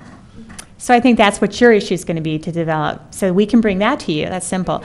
The much more complex answer to that is, as the gentleman at the podium said, is the ventilation and the heating and the air conditioning and converting a non-habitable to habitable. And since I'm gathering that you're going to leave that up to the building appeals, then I think we can do that. Okay. So, do we need a motion, or are we just? Yes. Motion to continue and to direct staff. All right. Could someone make a All right, motion? I'll attempt. All right, I will make a motion that we continue this to the October 1st meeting, and that we develop a clear path and separate out zoning and the building regulations. Zoning would be going to planning, the building regulations to the Building Appeals Board. And that also included would be additional information, which would have been the chair's, I guess, minutes or notes from last meeting, and any other additional information that would be helpful, which would include, I believe you listed 3 issues of the zoning ordinance. Hopefully I didn't leave something out there. And also, you would have the garage conversion, which would have been Appendix A for us. Did I leave anything out? No, I don't think so. I think it was good. Okay, thank you. Very good. Thank you. I'll second that. Thank you. Any further discussion? Good. Could we have a roll call, please? Lajowski, Aye. Jagiello, Aye. Isabella. Yes. Nolan. Yes. Chair Merck. Yes. Nicklin. Yes. Okay. Thank you all for your So, input. Bill, thank you for coming before you by. leave, can we also address the issue if you would like to have the 29th as a joint meeting? Well, yes. That And I comes did under forget future something. agenda items. Oh, you Second did? unit. Yeah. The second. Oh, no, that, you can make that a second motion, that's fine. Oh, I can make a Yeah, we're second going to make a motion? second You motion. can Okay, do that okay, under, good. Yeah, all of a sudden you Yeah. can do that under future agenda items. Okay, that's right. Mm-hmm.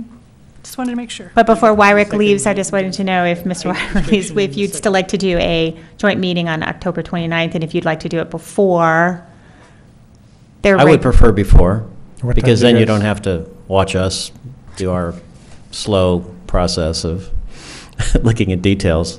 So what time would we be talking about? The norm, 5? Is that what we're talking about? Too early, or do we want to have our meeting at 7? No, and then before 5. 5 That would is- give you an hour. They have their regular meeting at 6. We So could this is change on our meeting to Tuesday? 7 if 5 is too early. Okay, that's fine too. But, John, you looked like 5 was not 10. That would be a stretch for me. Why don't we do 6? Okay. And what was the date again, Bill? It's, The 5th Wednesday Pretty in close to October. Halloween, we could all come in costume. yeah, So that would be, you said the 29th, Lawrence? 29th of October. I think it's the 29th. Okay. Is that, if that's reasonable, we could just have our meeting at 7 and then start at 6? Wonderful. Okay. Thank you. Look forward to it. Tuesday night. Thanks Thank for you. accommodating us. Thank you. Thanks, Bill. All right. Okay, we can move on to our director's report and director actions. Okay, not much here. Sorry, it's pretty lean. We've had some pennants issued, some various yard signs for political signs, and a address assignment. Staff is also working on, I should say, a couple of tree permits and a sign permit administratively and a temporary use permit. We've had our tree permits have come in late, have been requests for trees that aren't hazardous and they require more rigorous review. So, moving on, code case file. It's pretty straightforward. I can answer any questions anybody has on it, but we've kind of tapered off for a while there during the summer. We were getting them a lot of code complaints pretty much every day. The one that you heard about tonight is this fence that's been quite active. We've got a lot of complaints on it, and we're actively working on that one. That's about all I can tell you about it because it's an active code enforcement case. And then under the upcoming meetings on October 1st, I think we're all aware that we have the 306 McKee Street variance, or maybe we're not, because Right, I don't I think, thought we turned that down, but I'm Well, let's surprised it's talk going about that. So there was two commissioners that, and I don't know if I can talk with you guys here. Do I need to? But we had two commissioners who recused themselves. That left 4 because Commissioner Nolan was unexpected. I believe it was you, unexpectedly absent that night. So a 2-2 is a failure of the vote, and so. I talked to you that night, and I talked to the city attorney next morning. It just, with a 2-2, it was never really going to go. It was a split vote. So this way, we're hoping October 1st. We've renoticed it. I've talked to the applicants the next day. They're aware. They're coming in to see me and talk with me. And we're hoping that having a 5-member, we will not have a split vote, and then we can take action for them. Oh, I see. Okay. I thought our action was to deny it, but. Well, you had a motion on the floor to approve it, and it failed, but you never had a motion that got approved. Ah. Because you have a 2-2. 2-2 is a failure of a motion. Yeah. So it would have. It's just kind of. It was like a hung jury type thing. So in this case, we've renoticed it, and is it noticed again, or, okay, yes, thank you, Sherry. And so, but they are aware of the situation, so they know that they'll be coming before you again and talking with the city attorney. It's just continued for action. And I might add, Commissioner Nolan, that you do need to watch the videotape. Oh, you have, okay, thank you. Well, then she can participate without any of, she's what they call rehabilitated herself or made herself, she's watched the tape and the inflections and the facial gestures and everything that went on, so she's good to go to take action in case anybody wanted to know. So with that, we'll talk about the signal tonight, and we just continued an item, so we'll add that on there. And then for October 15th, we're still, you can see we have the Mountain Vista Manor on there, the landscape ordinance regulations. I think I need to talk with you, Kathleen, about that, yes, about what we're doing. Oh, okay, yeah, I was wondering why, I know it keeps getting moved, the date, and I was going to ask you if there was Can we have a questions. conversation? I'll give you a call tomorrow, we'll talk about it? Oh, yeah, that would be fine. Okay, that'd be good. And then the skate park lighting, that's been submitted, that was approved by the school board, and so that'll be coming before you too. I'm sorry, the skateboard park lighting. So with that, any other questions about anything else? And of course, any other future agenda items that you add after I'm quiet. Thank you. So for the McKee Street people, I just want to, so it's a continuation of the meeting, so they don't have to pay fees or anything like that to come back? They're not paying any fees to come back beyond what they've already paid, no. Because it's just as if as if you continued it. Yeah. Really is all it is. But this way, please let us know if we're not going to have 5 people here, those of you that don't have to recuse yourself, because then we would ask you to please continue it until you have 5 members. It makes it so much easier to have not a split vote. Okay. Do we have any subcommittee reports? Actually, no. I had to miss Complete Streets because I was ill that day and missed Planning Commission. But I did want to mention something. Commissioner Nicklin and I were having a little brief discussion before the meeting started, and this kind of, I guess, has to do with the water issues. And we know that there are cutbacks or regulations right now for everyone to cut back on their water use. People are letting their lawns die, which is great, but I just wanted to, this is maybe a public message, I'll call it, and feel free to pipe in. But basically, miss a shower, but use that water to water your trees. They're really important just for the hydrology and the entire ecosystem. So the lawns, yes, but the trees, no. Make sure you get your trees watered, because there are a lot of trees are dying around the valley. I've noticed a lot of birch trees are having a hard time. Yeah. For future agenda items, I think we touched upon it possibly earlier, but could we direct staff to create some type of resolution for City Council to give the Planning Commission jurisdiction to consider architectural features under our purview in excess of the 25-foot height restriction. That's the way it's written right now, is that they can go up to 30 feet, these architectural features, but I think you want to Sounds like you modify wanna the ordinance modify the whole of 840. We want to modify ordinance 840 Yeah, yes, I think, yeah, let's talk about that, right?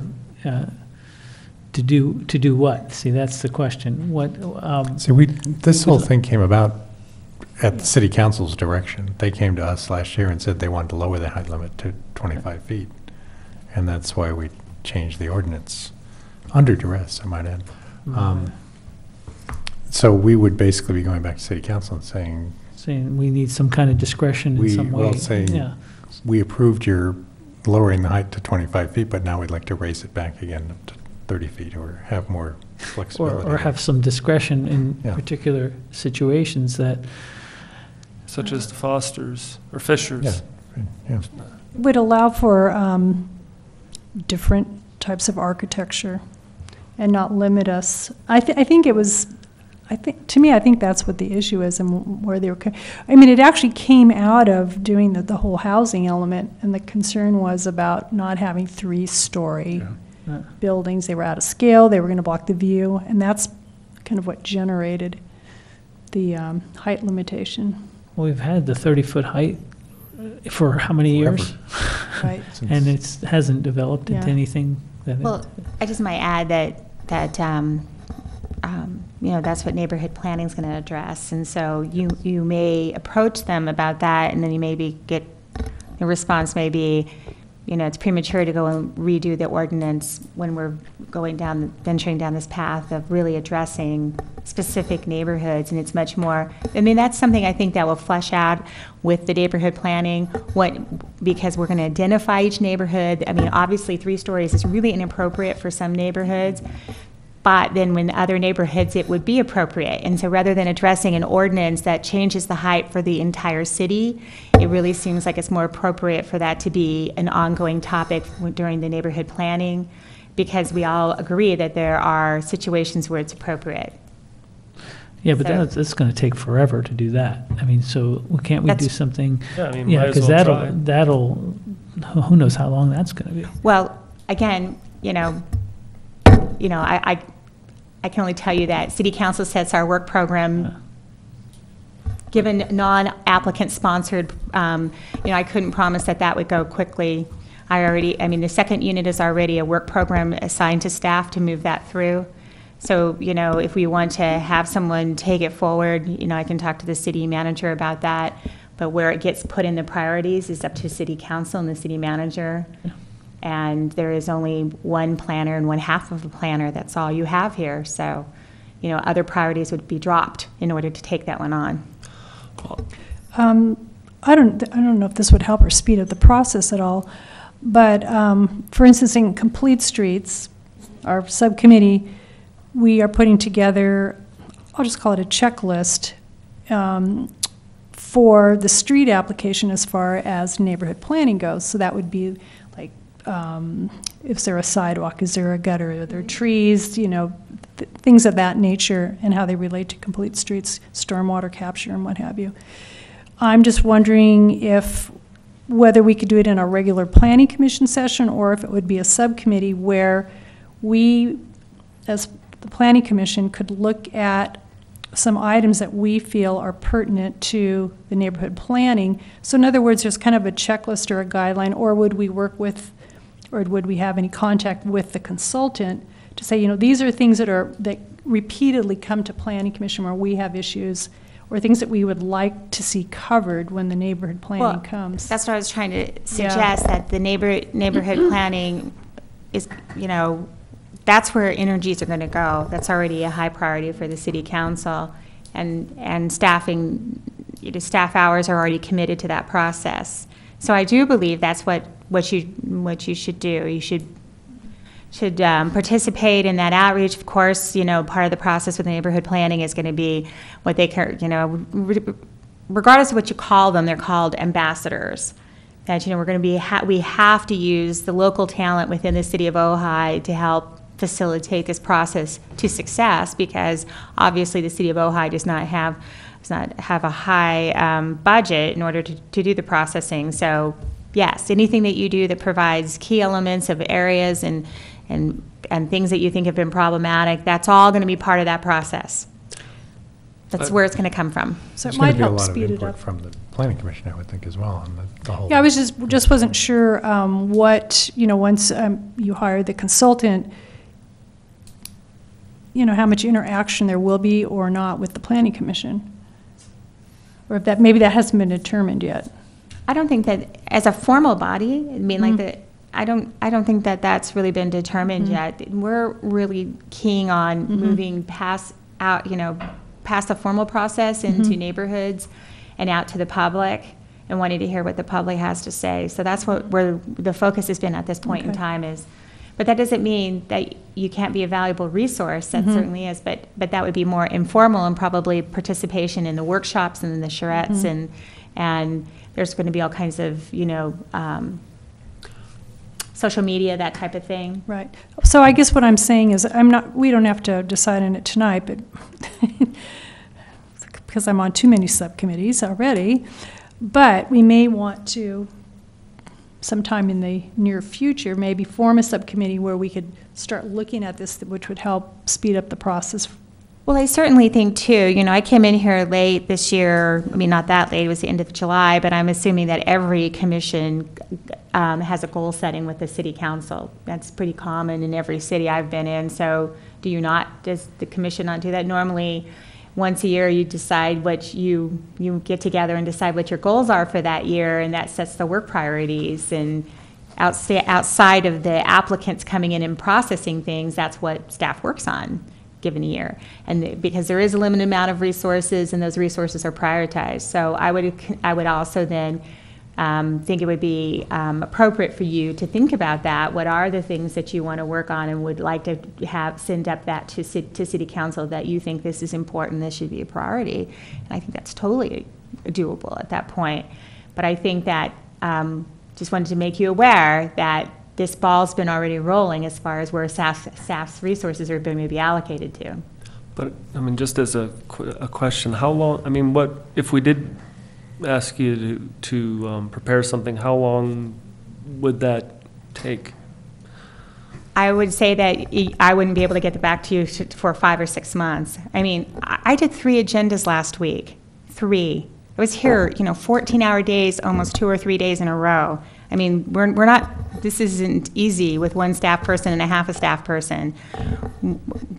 Sherry can attest to the fact that we barely got the agenda out on Friday. I think Sherry had to stay late. There's no flex. There's no give in any of this. And something has to fall off in order for something to be taken on. I'm just being really honest about that. And, on Monday, I was in like 3 hours of interviews, and then with the neighborhood planning, and then another 2 hours on Tuesday. My day on Tuesday went breakfast, meetings, another meeting, lunch with you guys, another meeting. I maybe had an hour of free time. And I only have Heather for half a day. So I'm just trying to be realistic about this and letting you know, when you're talking about establishing a whole report and giving background as to why you want to change heights, and it's going to be a controversial issue, because you're completely going a different direction and I haven't really honestly seen the housing element it's an implementation program of the housing element of what was adopted.